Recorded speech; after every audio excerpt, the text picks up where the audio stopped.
Unit 1. Listening Part 4. Part 4 consists of 2 tasks. You'll hear 5 short extracts in which people are talking about their friends. Look at Task 1. For questions 1 to 5, choose from the list A to H how each speaker originally met their friend. Now look at Task 2. For questions 6 to 10, choose from the list A to H the quality each speaker's friend has. While you listen, you must complete both tasks. Speaker 1. I moved to an apartment in New York where I didn't know anyone, but I started to make friends at work. One evening, when I was really tired, there was incredibly loud music coming from the apartment downstairs, so I went and asked for it to be turned down. The next day, there was a note through the door from Mark saying he hoped he hadn't spoiled my evening. That's the great thing about him. He always acknowledges if he's in the wrong. Anyway, we discovered we both love basketball, and we started practicing together. We became firm friends and still see each other. Speaker 2. When I was about 13, my dad kept on that his new boss had a daughter of my age who he was sure I would get on with. They'd just moved to the area and didn't know anyone.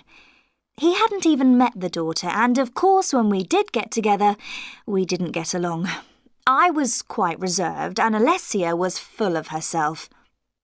Later, when we were grown up, we met again through friends, and this time we hit it off. Now I appreciate the fact that life's never dull when she's around, as there's always some new project she's getting excited about. It's true that opposites attract, but you don't always realise it when you're young. Speaker 3.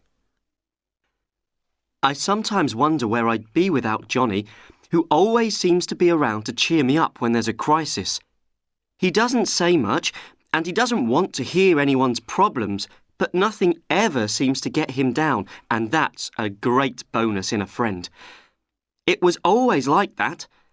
Before going to university, I spent 3 months cleaning offices, and I had to be there by 5 in the morning. Johnny was always on the same bus as me, as he was working in a bakery. By the time I got to work, we'd shared a few jokes, and I was starting to feel human and ready to start work. Speaker 4. One day I was queuing to go into a football match, and I started talking to the guy next to me, who was Tom. To cut a long story short, we ended up in the same band, and for a bit I stopped seeing my other friends, and I got very arrogant, because we were doing well. To be honest, I wasn't a nice person to be around. But Tom just took me for who I was, and he still does.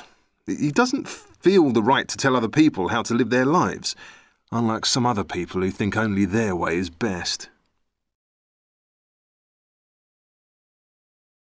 Speaker 5.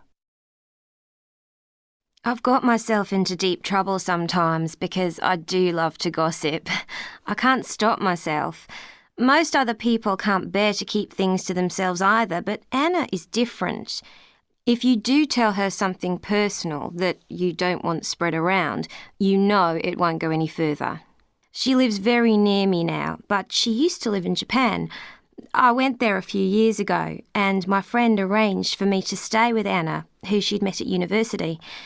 As soon as I met her, I knew she'd be a lot of fun. She's quite a bit older than me, but it doesn't seem to matter.